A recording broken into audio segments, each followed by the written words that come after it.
तुम्हा सगळ्यांना माहिती आहे की एनर्जी खूप काम करते आणि एनर्जीचा परिणाम इमोशनली सुद्धा तेवढाच इम्पॅक्ट होतो. खूप साऱ्या महिला अशा असतात की ना त्यांना पर्सनल टॉक करायचं असतं, म्हणून त्या काय करतात, त्या येतात आणि त्यांना डायरेक्ट बेडरूममध्ये घेऊन बेडरूममध्ये बसून त्या गप्पा मारतात आणि आपल्या बेडवर बसतात.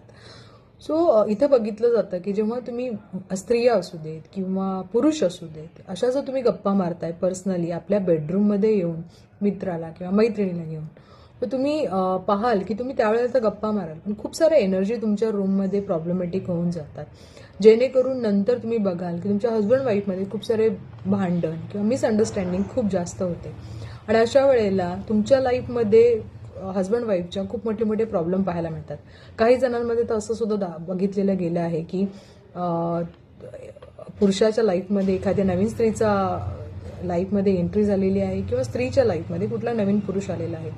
तर स्पेशली ज्या आपल्या पर्सनल गोष्टी असतात, ज्या पर्सनल स्पेस असते, तिथे अशा एनर्जी ला आणून तुम्ही तुमचंच लाईफ खराब करत असता. त्यामुळे शक्यतो आपल्या पर्सनल ज्या आहे, जे तुमचा लाईफ पार्टनर आणि तुमची जी बेडरूम आहे, तिथे तुमच्याशिवाय दुसऱ्या माणसाला येणं किंवा तिथे बसणं हे एनर्जी तुमची खराब करून टाकते. तर शक्यतो खूप साऱ्या स्त्रियांना सवय असते की आपल्या बेडरूममध्ये जाऊन गप्पा मारणे. त्याऐवजी जर तुम्ही बाहेर भेटू शकता किंवा तुम्ही तुमच्या हॉलमध्ये गप्पा मारू शकता, बाल्कनीमध्ये करू शकता. तर या गोष्टी फार महत्त्वाच्या असतात, छोट्या छोट्या असतात, पण त्या लक्षात ठेवायच्या, कारण सगळ्यांचीच नजर ही चांगली नसते किंवा चांगलेच अनुभव नसतात. कदाचित तुम्ही खुश असता पण समोरचा व्यक्ती खुश नसतो आणि ती सगळी एनर्जी तो तुमच्याकडे सांगत असताना ती एनर्जी पूर्ण बाहेर पडत असते.